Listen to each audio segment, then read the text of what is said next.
Unit 7 bulk piece of matter, जिसमें सबसे पहला टॉपिक है हमारे पास सॉलिड। तो सॉलिड को थोड़ा डेप्थ में डिस्कस करेंगे। सॉलिड का मतलब क्या है। सॉलिड वो स्टेट ऑफ मैटर है जो स्टेट ऑफ मैटर अपनी एक फिक्स कॉन्फ़िगरेशन रखती है जब तक उसके ऊपर एक एक्सटर्नल डिफॉर्मिंग फोर्स एक्सर्ट ना हो। मान लीजिए आपके पास एक कॉस्को की बॉल है। कॉस्को की बॉल की शेप तब तक फिक्स रहेगी जब तक उसके ऊपर एक एक्सटर्नल फोर्स नहीं लगाया।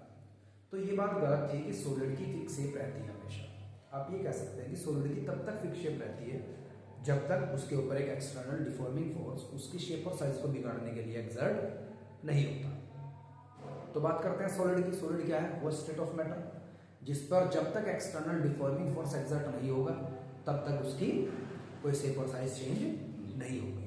मान लीजिए मेरे पास एक कोई भी बॉल है, कोई स्प्रिंग है और मैं उसके ऊपर एक एक्सटर्नल फोर्स एक्सर्ट करता हूँ और उसकी शेप और साइज बिगड़ जाती है। तो जो एक्सटर्नल फोर्स किसी बॉडी के ऊपर लगता है, जो उसके लिगामेंट्स या फिर मान लीजिए उसके डोमेन्स को चेंज कर देता है, उसकी कॉन्फ़िगरेशन को चेंज कर देता है, तो उस एक्सटर्नल फोर्स को आप डिफॉर्मिंग फोर्स बोलते हैं।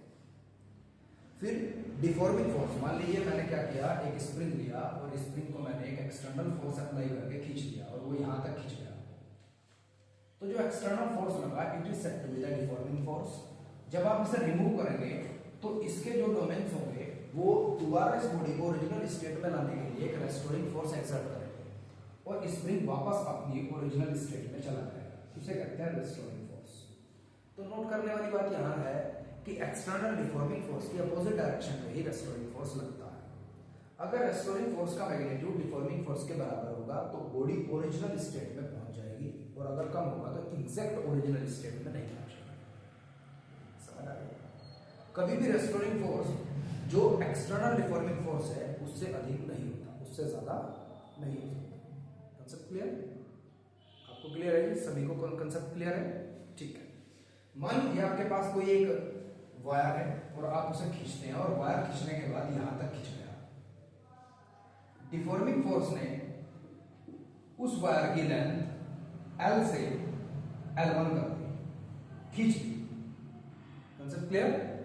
फिर रेस्टोरिंग फोर्स लगा और रेस्टोरिंग फोर्स उसे यहां से यहां तक ले आया। तो अब लेंथ कितनी रह गई उसकी? L2। तो जितनी लेंथ खींची थी उसमें से L2 आप माइनस कर दें तो इंक्रीज्ड लेंथ आपके पास आएगी। तो जो डेल्टा L की वैल्यू न्यूमेरिकल्स में आपको दी जाती है वो लेंथ वायर खींचने की नहीं होती, डिफॉर्मिंग फोर्स लग करके जो खींचा था फिर रेस्टोरिंग फोर्स अप्लाई करने के जो रिगेन हुआ, दोनों के बीच का जो डिफरेंस होता है डेल्टा L की वैल्यू वो होती है।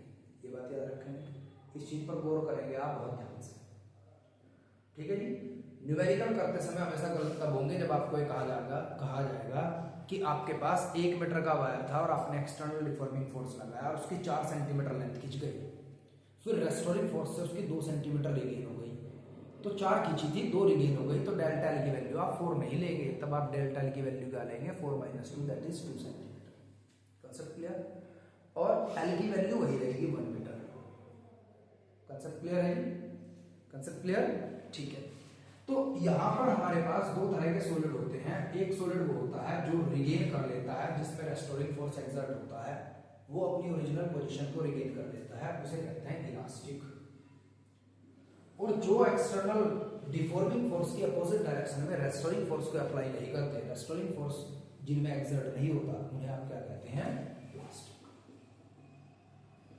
या तो ये खींचने पर रुक जाएगा या फिर टूट जाएगा, लेकिन ये रिगेन करेगा अपनी original position. Concept clear?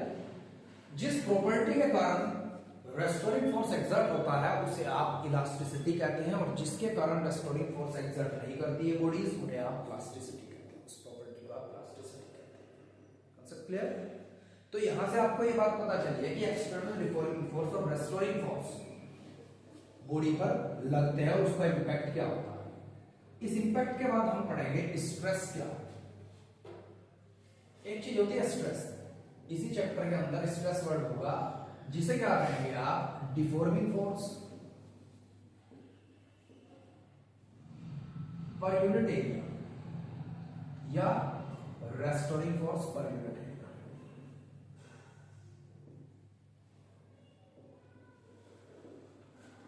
Concept clear?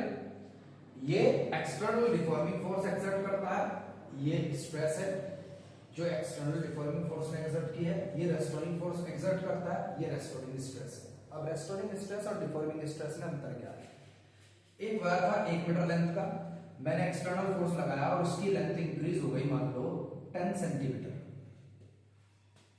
तो जो एक्सटर्नल डिफॉर्मिंग स्ट्रेस है उसने लेंथ इंक्रीज की, मतलब बॉडी को डिफॉर्म किया, बॉडी की शेप और साइज में बदलाव आया।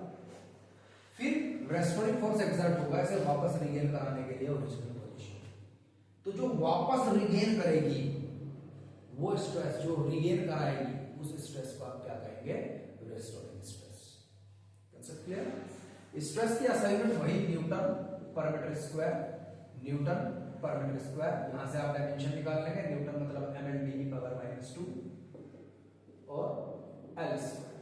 तो ये आपके पास m1 L-1 T-2 और यही फॉर्मूला डायमेंशन प्रेशर का भी होता है, यही प्रेशर का भी फॉर्मूला होता है फोर्स अपॉन एरिया।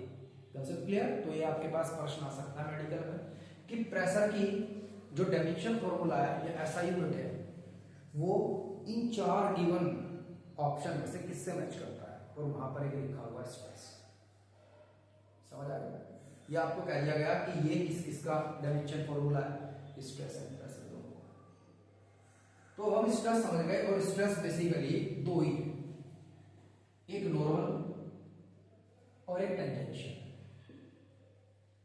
अब नॉर्मल स्ट्रेस में हाइड्रोलिक भी होता है। जब एक ड्रम के अंदर कोई पिस्टन जाती है तो it will be normal to the drum से नॉर्मल। मैं किसी भी चीज को कंप्रेस करता हूं तो उसकी सरफेस पर परपेंडिकुलर फोर्स लगता है, तो it is said to be the normal stress. मैं गुब्बारे में हवा भरता हूं, वो एक्सपेंड होता है, तो एक्सपेंड जो करती है वो भी नॉर्मल है। तो एक्सपेंडिव स्ट्रेस और नॉर्मल आपकी compressive stress, hydraulic stress normal stress के पार्ट है। टेंजेंशियल स्ट्रेस का मतलब है मेरे पास एक बहुत ही मोटी बुक है, मान लीजिए इतनी मोटी बुक है, और इसे साइड से मैं इस पर स्ट्रेस लगाता हूं और इसकी ओरिजिनल शेप और साइज बिगड़ गई, तो इसके अंदर जो स्ट्रेन पैदा हुई है उसे शेयरिंग स्ट्रेन, और जो टेंजेंट पर आपने फोर्स लगाया है उससे जो स्ट्रेस पैदा हुई है उसे क्या कहेंगे? Tangential stress. अब इसकी लेंथ पहले L थी और मैंने इधर से फोर्स लगाया, तो आप यहां से परपेंडिकुलर डाल लेंगे, इतना कॉन्फ़िगरेशन चेंज हुआ है इसका,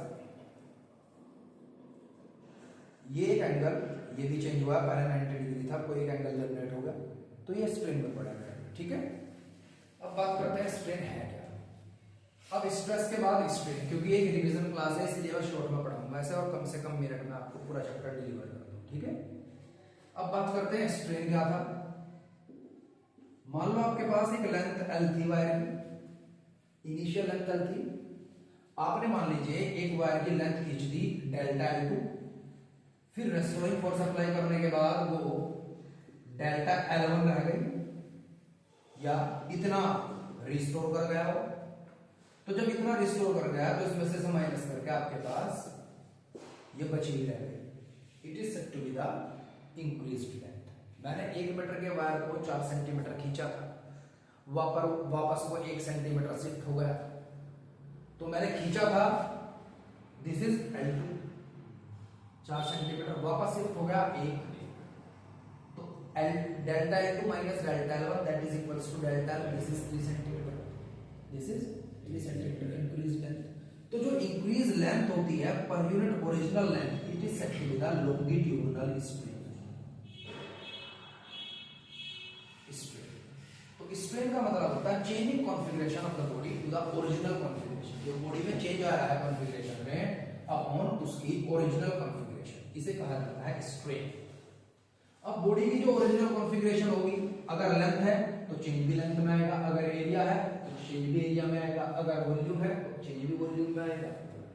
तो मतलब जो न्यूमरेटर में वैल्यू होती है वो डिनोमिनेटर में वैल्यू होती है, अगर ऊपर लेंथ है तो नीचे भी लेंथ है, ऊपर एरिया है तो नीचे भी एरिया, ऊपर वॉल्यूम है तो नीचे भी वॉल्यूम है, तो इसीलिए स्ट्रेन डायमेंशनलेस एंड यूनिटलेस होता है। मेडिकल में सबसे ज्यादा पेपर में पूछा जाता है स्ट्रेन का, मैंने 3 से 4 बार नीट प्लस सीपीएमटी एपीएमटी के एग्जाम पेपर में देख लिया कि स्ट्रेन का क्या डायमेंशन है, या m0 l0 t0 इनमें से किसका डायमेंशन होता है, या एंगल थीटा दे दिया गया आपको कि थीटा के बराबर डायमेंशन किस चीज का होता है, और आपको लिखा मिलेगा वहां stress strain both of them none of these. तो स्ट्रेन का और थीटा का दोनों का ही क्या होता है डायमेंशन, m0 l0 d0। इस तरीके के प्रश्न पूछे जाते हैं, समझ आ रहा।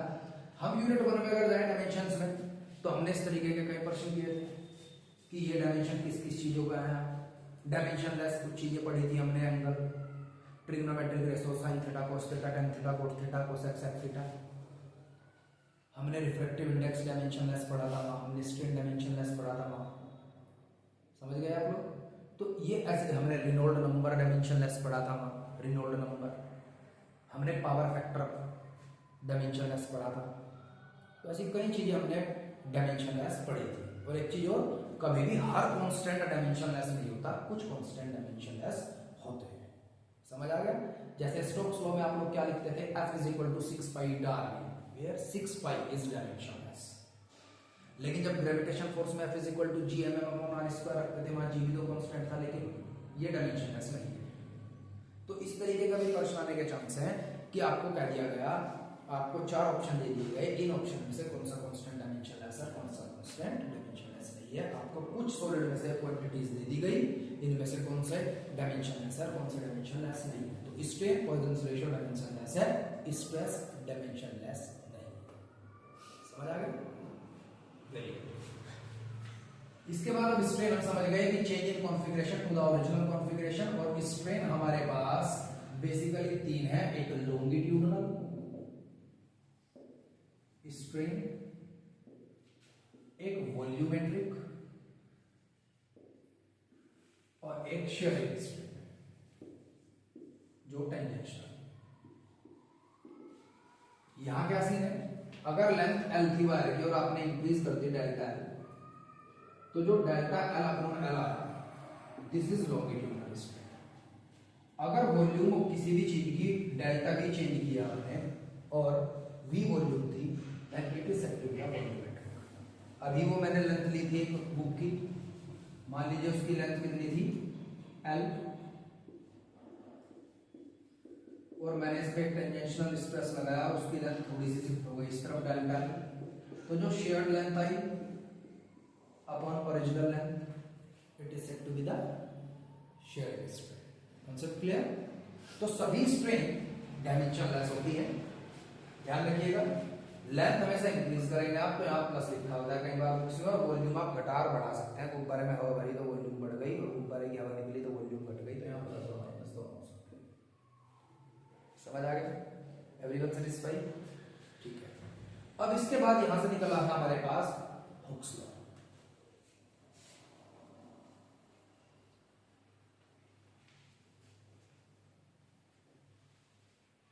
जो हमारे पास हुक्स लॉ निकला, वो कहता है कि जो रेस्टोरिंग स्ट्रेस है वो स्ट्रेन के डायरेक्टली प्रोपोर्शनल है। आप जितना ज्यादा स्ट्रेन पता करेंगे उसे रीगेन करने के लिए उतना रेस्टोरिंग स्ट्रेस ज्यादा लगेगा। और बुक्स में से इस तरीके से लिख दिया गया है कि stress is directly proportional to the strain, ठीक है जी। प्रोपोर्शनलिटी हमने साइन हटाया, एक कांस्टेंट आ गया, इसे कहा कोएफिशिएंट ऑफ इलास्टिसिटी।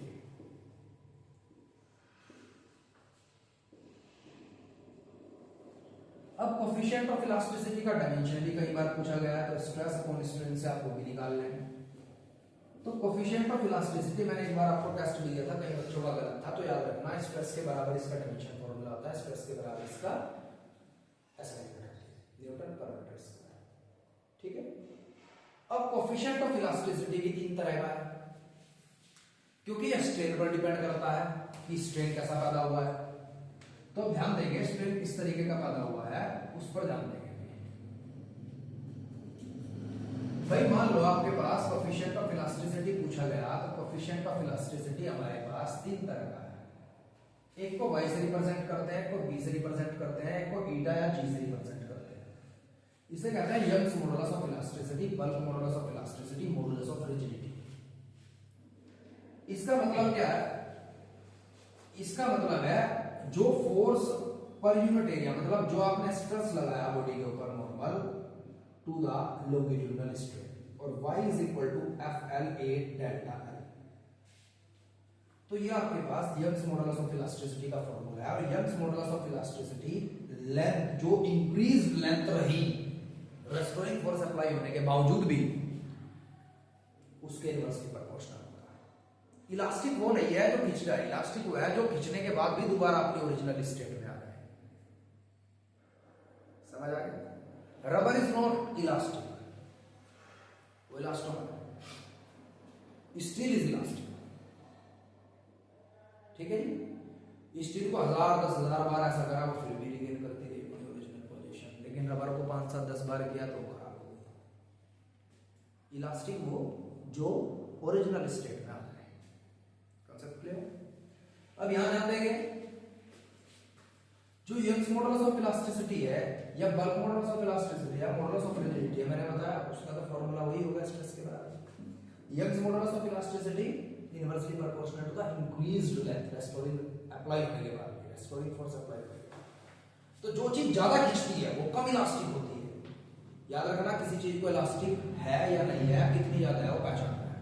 तो जिनके लिए y, b, बीटा या g की वैल्यू ज्यादा होगी वो ज्यादा इलास्टिक होंगे, जिनके लिए कम होगी वो कम इलास्टिक होंगे। मैंने आपसे पूछा कि रबर ज्यादा इलास्टिक है या स्टील, तो आपने कहा सर स्टील। मैंने कहा क्यों? कि सर जब दोनों को खींचते हैं तो स्टील कम खींचती है, ये कम खींचती है तो उसका यंग्स मॉडुलस ज्यादा होता है। मैंने किस तरीके से लिखना है आपको नोटबुक में लिखवा है, ठीक है? वो समय व्यर्थ नहीं करते हैं। फिर इसके बाद बल्क मॉडुलस ऑफ इलास्टिसिटी क्या होता है? बल्क मॉडुलस ऑफ इलास्टिसिटी वही है कि जो नॉर्मल स्ट्रेस लगा है to the change in the volumetric strain, means bulk modulus of elasticity ये है। तो b inversely proportional to the change of volume. कब? जब आप रेस्टोरिंग फोर्स अप्लाई कर चुके हो और तब भी चेंज ऑफ वॉल्यूम रहा हो तो इनवर्सली प्रोपोर्शनल। मान लीजिए आपने डिफॉर्मिंग फोर्स एक्सर्ट किया और मान लीजिए 6 सेंटीमीटर की वॉल्यूम चेंज हुई, रेस्टोरिंग फोर्स अप्लाई करने के बाद 4 सेंटीमीटर रिगेन कर गई, फिर भी 2 तो रही ना, तो this is 2 is change in volume. तो जो जितनी ज्यादा कंप्रेस होगी या एक्सपेंड होगी उतना रिगेन कम करेगी, तो उतना बल्क मॉडुलस उसका कम होगा, ठीक है? मॉडुलस ऑफ रिजिडिटी, मान लो एक चीज ज्यादा ट्विस्ट होगी कम टॉर्क एक्सर्ट करने पर, और एक चीज कम ट्विस्ट हुई ज्यादा टॉर्क एक्सर्ट करने पर। जो ज्यादा टॉर्क के बाद भी कम ट्विस्ट होती है, जिसे तोड़ने के लिए ज्यादा फोर्स एक्सर्ट करना पड़ता है, ज्यादा स्ट्रेस लगाना पड़ता है, वो ज्यादा इलास्टिक, तो उसके लिए मॉडुलस ऑफ रिजिडिटी ज्यादा होगा। अब एक चीज ध्यान दीजिए भाई, लेंथ सिर्फ आप सॉलिड की खींच सकते हैं, ट्विस्ट आप सिर्फ सॉलिड को कर सकते हैं। तो ध्यान रखिएगा, जो यंग्स मॉडुलस ऑफ इलास्टिसिटी है वो सॉलिड के लिए होता है और मॉडुलस ऑफ रिजिडिटी सॉलिड के लिए होता है, लेकिन ये सॉलिड लिक्विड गैस सबके लिए होता है।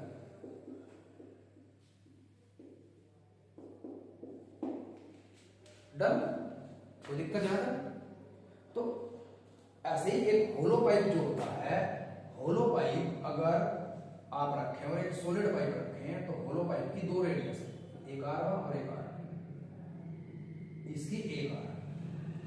तो टॉर्क डायरेक्टली प्रोपोर्शनल R की पावर 4 होता है। मैंने आपको बुक्स में लिखाया है, अगर 2 पाइप आपके पास हैं, दोनों सेम मटेरियल, सेम लेंथ और सेम मास के हैं, तो होलो ज्यादा होगा, वो इंपॉर्टेंट क्वेश्चन। नेक्स्ट वीडियो में हम इलास्टिक और स्ट्रेस और स्ट्रेन का ग्राफ स्टडी करेंगे, ठीक है जी?